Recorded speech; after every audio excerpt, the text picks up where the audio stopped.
RSG ಅಂಧರ ಬಳಗ ಸೃಷ್ಟಿಯಾಯಿತು ವಾಟ್ಸಾಪಿನೊಳಗ. RSGE Responsible State Government Visually Impaired Employees, the Information Hub.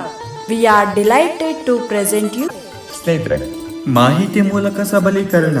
ಅಂಧರ ಕಣ್ಣಾಗಬಲ್ಲದು ತಂತ್ರಜ್ಞಾನ.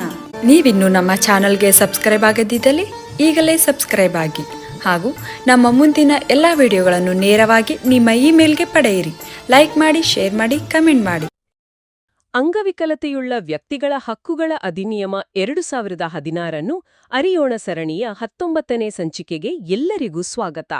ಈ ಕಾರ್ಯಕ್ರಮವನ್ನು ನಿಮಗೆ ಅರ್ಪಿಸುತ್ತಿರುವವರು RSGE, ಅಂದರೆ ಜವಾಬ್ದಾರಿಯುತ ರಾಜ್ಯ ಸರ್ಕಾರಿ ನೌಕರರ ಬಳಗ. ನಮ್ಮ ಧ್ಯೇಯ ಮಾಹಿತಿಯ ಮೂಲಕ ಸಬಲೀಕರಣ.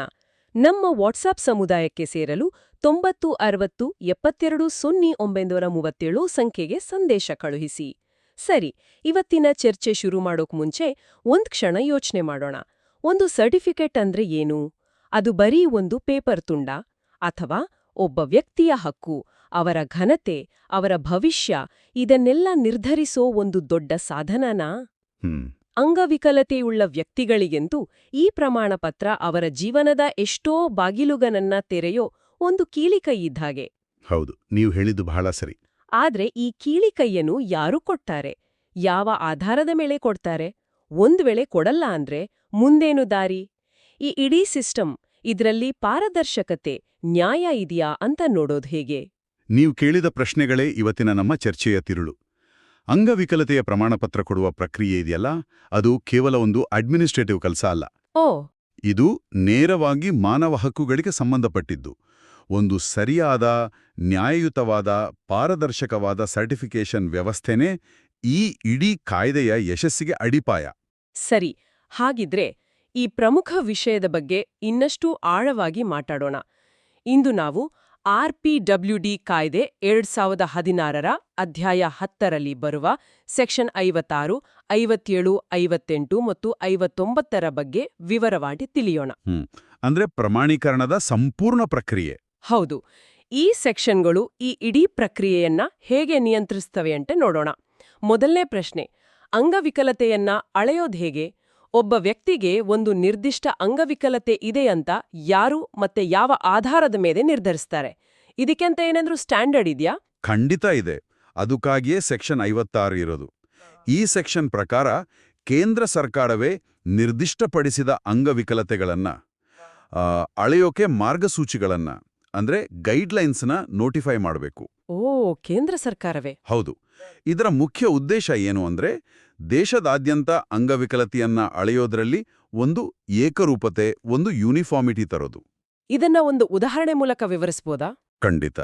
ಈಗ ನೋಡಿ, ಕರ್ನಾಟಕದಲ್ಲಿ ಅಂಧತ್ವ ಅಂತ ಪರಿಗಣಿಸೋಕೆ ಏನು ಮಾನದಂಡ ಇರುತ್ತೋ ಅದೇ ಮಾನದಂಡ ಕೇರಳದಲ್ಲೂ ಇರಬೇಕು, ಡೆಲ್ಲಿಯಲ್ಲೂ ಇರಬೇಕು. ಸರಿ ಸರಿ. ಇಲ್ಲದಿದ್ರೆ ಏನಾಗುತ್ತೆ, ಒಬ್ಬ ವ್ಯಕ್ತಿ ಒಂದು ರಾಜ್ಯದಲ್ಲಿ ಸರ್ಟಿಫಿಕೇಟ್ ತಗೊಂಡು ಇನ್ನೊಂದು ರಾಜ್ಯಕ್ಕೆ ಹೋದಾಗ ಅಲ್ಲಿ ಅದು ವ್ಯಾಲಿಡ್ ಆಗದೆ ಇರೋ ಚಾನ್ಸ್ ಇರುತ್ತೆ. ಹೌದು, ಈ ಗೊಂದಲ ಆಗಬಹುದು. ಆ ಗೊಂದಲವನ್ನ ತಪ್ಪಿಸೋಕೆ ಕೇಂದ್ರ ಸರ್ಕಾರ ಒಂದು ನ್ಯಾಷನಲ್ ರೂಲ್ ಬುಕ್ ಅಥವಾ ಮಾರ್ಗಸೂಚಿಯನ್ನು ಕೊಡುತ್ತೆ. ಸರಿ, ಹಾಗಾದ್ರೆ ಮಾರ್ಗಸೂಚಿಗಳನ್ನ ಕೇಂದ್ರ ಸರ್ಕಾರ ಕೊಡುತ್ತೆ. ಆದ್ರೆ ಈ ಗೈಡ್ಲೈನ್ಸ್ ಬಳಸಿ ಸರ್ಟಿಫಿಕೇಟ್ ಇಶ್ಯೂ ಮಾಡೋ ಅಧಿಕಾರ ಯಾರಿಗಿರುತ್ತೆ? ನಾವು ಯಾರತ್ರ ಹೋಗ್ಬೇಕು? ಅದಕ್ಕೆ ಉತ್ತರ ಸೆಕ್ಷನ್ 57ರಲ್ಲಿದೆ. ಸಮುಚಿತ ಸರ್ಕಾರ ಅಂತ ಒಂದು ಪದ ಬಳಸಿದ್ದಾರೆ. ಅಂದ್ರೆ ಕೇಂದ್ರ ಅಥವಾ ರಾಜ್ಯ ಸರ್ಕಾರ. ಓಕೆ. ಇವರು ಸರ್ಟಿಫಿಕೇಟ್ ಕೊಡೋಕೆ ಅರ್ಹತೆ ಇರೋ ವೈದ್ಯಕೀಯ ಪ್ರಾಧಿಕಾರಗಳನ್ನ ಪ್ರಮಾಣೀಕರಿಸುವ ಪ್ರಾಧಿಕಾರ ಅಥವಾ ಸರ್ಟಿಫೈಯಿಂಗ್ ಅಥಾರಿಟಿ ಅಂತ ನೇಮಕ ಮಾಡ್ತಾರೆ. ಆ ಪ್ರಾಧಿಕಾರದಲ್ಲಿ ಯಾರೆಲ್ಲ ಇರ್ತಾರೆ? ಪ್ರಾಧಿಕಾರಗಳಲ್ಲಿ ಅಗತ್ಯವಾದ ಪರಿಣತಿ ಮತ್ತೆ ಅನುಭವ ಇರೋರನ್ನೇ ನೇಮಿಸಬೇಕು ಅಂತ ಕಾಯ್ದೆ ಹೇಳುತ್ತೆ. ಅಷ್ಟೇ ಅಲ್ಲ, ಸರ್ಕಾರ ಆ ಪ್ರಾಧಿಕಾರಗಳ ಅಧಿಕಾರ ವ್ಯಾಪ್ತಿ, ಅಂದ್ರೆ ಜ್ಯೂರಿಸ್ಟಿಕ್ಷನ್, ಮತ್ತೆ ಅವರು ಪಾಲಿಸಬೇಕಾದ ನಿಯಮಗಳು, ಕಂಡೀಷನ್ಸ್ ಎಲ್ಲವನ್ನೂ ಸೂಚಿಸುತ್ತೆ. ಇದು ಹೇಗೆ ಅಂದ್ರೆ, ಡ್ರೈವಿಂಗ್ ಲೈಸೆನ್ಸ್ ಕೊಡೋಕೆ RTO ಆಫೀಸ್ ಅಂತ ಸರ್ಕಾರ ಗೊತ್ತುಪಡಿಸಿದ ಹಾಗೆ ಅಲ್ವಾ? ಕರೆಕ್ಟ್. ಅದೇ ರೀತಿ ಅಂಗವಿಕಲತೆಯ ಪ್ರಮಾಣಪತ್ರ ಕೊಡೋಕೆ ನಿರ್ದಿಷ್ಟ ವೈದ್ಯಕೀಯ ಪ್ರಾಧಿಕಾರಗಳನ್ನ ಸರ್ಕಾರ ನೇಮಿಸುತ್ತೆ. ಯಾರು ಬೇಕಾದ್ರೂ ಸರ್ಟಿಫಿಕೇಟ್ ಕೊಡೋ ಹಾಗೆ ಇಲ್ಲ. ಈಗ ನಮ್ಗೆ ಗೈಡ್ಲೈನ್ಸ್ ಯಾವುದು ಮತ್ತು ಅಥಾರಿಟಿ ಯಾರು ಅಂತ ಗೊತ್ತಾಯ್ತು. ಹಾಗಾದ್ರೆ ಒಬ್ಬ ವ್ಯಕ್ತಿ ಸರ್ಟಿಫಿಕೇಟ್ಗೆ ಅರ್ಜಿ ಹಾಕಿದಾಗ ಆ ಪ್ರೊಸೀಜರ್ ಏನು, ಪ್ರಕ್ರಿಯೆ ಹೇಗ್ ನಡೆಯುತ್ತೆ? ಸೆಕ್ಷನ್ 58 ಈ ಕಾರ್ಯವಿಧಾನವನ್ನ ತುಂಬಾನೇ ಸ್ಪಷ್ಟವಾಗಿ ವಿವರಿಸುತ್ತೆ. ಓಕೆ. ಹಂತ 1 ಅರ್ಜಿ ಹಾಕೋದು. ನಿರ್ದಿಷ್ಟಪಡಿಸಿದ ಅಂಗವಿಕಲತೆ ಇರೋ ಯಾವುದೇ ವ್ಯಕ್ತಿ ನಿಗದಿತ ರೀತಿಯಲ್ಲಿ ಅವರ ವ್ಯಾಪ್ತಿಗೆ ಬರೋ ಸರ್ಟಿಫೈಯಿಂಗ್ ಅಥಾರಿಟಿಗೆ ಅರ್ಜಿ ಸಲ್ಲಿಸಬಹುದು. ಅರ್ಜಿ ಸ್ವೀಕಾರ ಆದ್ಮೇಲೆ ಹಂತ 2 ಮೌಲ್ಯಮಾಪನ ಅಂದ್ರೆ ಅಸೆಸ್ಮೆಂಟ್. ಅಪ್ಲಿಕೇಶನ್ ರಿಸೀವ್ ಆದ್ಮೇಲೆ ಆ ಅಥಾರಿಟಿ ಸೆಕ್ಷನ್ 56ರ ಅಡಿಯಲ್ಲಿ ಕೊಟ್ಟಿರೋ ಗೈಡ್ಲೈನ್ಸ್ ಪ್ರಕಾರ ಸಂಬಂಧಪಟ್ಟ ವ್ಯಕ್ತಿಯ ಅಂಗವಿಕಲತೆಯನ್ನ ಮೌಲ್ಯಮಾಪನ ಮಾಡುತ್ತೆ. ಓಕೆ, ಅಸೆಸ್ಮೆಂಟ್ ಆದ್ಮೇಲೆ ಅವರ ನಿರ್ಧಾರ ಏನು?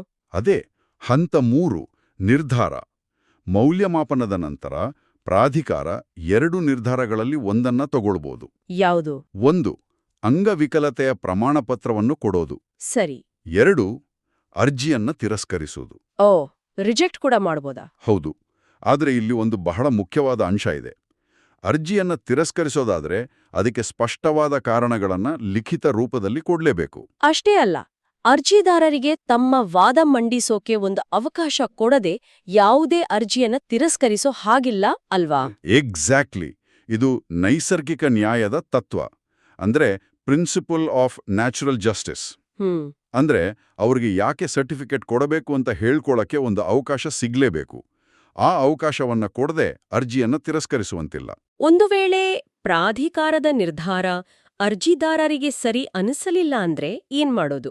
ಉದಾಹರಣೆಗೆ, ಅವರ ಅಪ್ಲಿಕೇಶನ್ ರಿಜೆಕ್ಟ್ ಆದ್ರೆ ಅಥವಾ ಅವರಿಗೆ ಜಾಸ್ತಿ ಪರ್ಸೆಂಟೇಜ್ ಅಂಗವಿಕಲತೆ ಇದೆ ಅನ್ಸಿದ್ರೂ ಸರ್ಟಿಫಿಕೇಟ್ನಲ್ಲಿ ಕಡಿಮೆ ಅಂತ ಕೊಟ್ಟಿದ್ರೆ ಅವರ ಮುಂದಿನ ದಾರಿ ಏನು? ಅದಕ್ಕೂ ಈ ಕಾಯ್ದೆಯಲ್ಲಿ ಪರಿಹಾರ ಇದೆ. ಸೆಕ್ಷನ್ 59 ಮೇಲ್ಮನವಿಯ ಹಕ್ಕನ್ನ ಅಂದ್ರೆ ರೈಟ್ ಟು ಅಪೀಲ್ನ ಕೊಡುತ್ತೆ. ಓ, ಅಪೀಲ್ ಮಾಡ್ಬೋದಾ? ಹೌದು.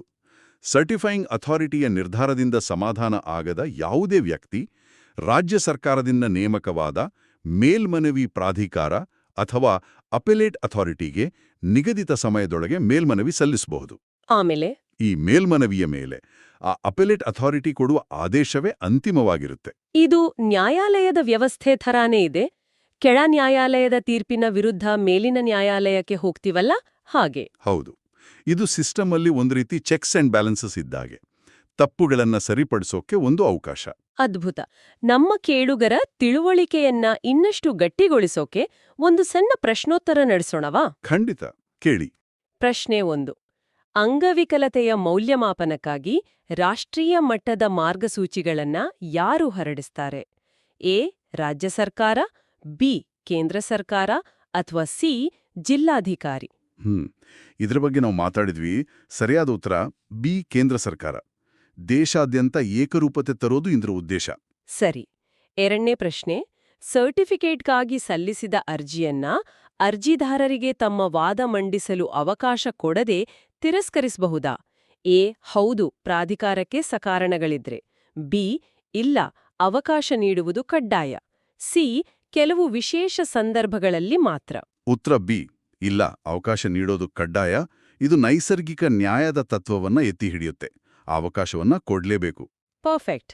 ಮೂರನೇ ಪ್ರಶ್ನೆ, ಪ್ರಮಾಣೀಕರಿಸುವ ಪ್ರಾಧಿಕಾರದ ನಿರ್ಧಾರದ ವಿರುದ್ಧ ಸಲ್ಲಿಸುವ ಮೇಲ್ಮನವಿಯನ್ನ ಯಾರು ಕೇಳ್ತಾರೆ? ಎ, ಉಚ್ಚ ನ್ಯಾಯಾಲಯ, ಬಿ, ರಾಜ್ಯ ಸರ್ಕಾರದಿಂದ ನೇಮಕಗೊಂಡ ಮೇಲ್ಮನವಿ ಪ್ರಾಧಿಕಾರ, ಅಥವಾ ಸಿ, ಕೇಂದ್ರ ಅಂಗವಿಕಲರ ಆಯುಕ್ತರು? ಸರಿಯಾದ ಉತ್ತರ ಬಿ, ರಾಜ್ಯ ಸರ್ಕಾರದಿಂದ ನೇಮಕಗೊಂಡ ಮೇಲ್ಮನವಿ ಪ್ರಾಧಿಕಾರ. ಅದ್ಭುತ. ಹಾಗಾದ್ರೆ ಇವತ್ತಿನ ಚರ್ಚೆಯ ಸಾರಾಂಶ ಏನು ಅಂದ್ರೆ, ಅಂಗವಿಕಲತೆಯ ಪ್ರಮಾಣಪತ್ರವನ್ನ ಪಡೆಯೋ ಪ್ರಕ್ರಿಯೆ 4 ಮುಖ್ಯ ಸ್ತಂಭಗಳ ಮೇಲೆ ನಿಂತಿದೆ. ಹೌದು. 1. ಮಾರ್ಗಸೂಚಿಗಳು, ಸೆಕ್ಷನ್ 56. ಸರಿ. 2. ಪ್ರಾಧಿಕಾರ, ಸೆಕ್ಷನ್ 57. 3. ಕಾರ್ಯವಿಧಾನ, ಸೆಕ್ಷನ್ 58. ಕರೆಕ್ಟ್. ಮತ್ತು 4. ಮೇಲ್ಮನವಿ, ಸೆಕ್ಷನ್ 59. ಹೌದು. ಈ 4 ಹಂತಗಳು ಒಂದು ವ್ಯವಸ್ಥಿತ ಮತ್ತು ನ್ಯಾಯಯುತ ಪ್ರಕ್ರಿಯೆಯನ್ನ ಖಚಿತಪಡಿಸುತ್ತವೆ. ಹೌದು.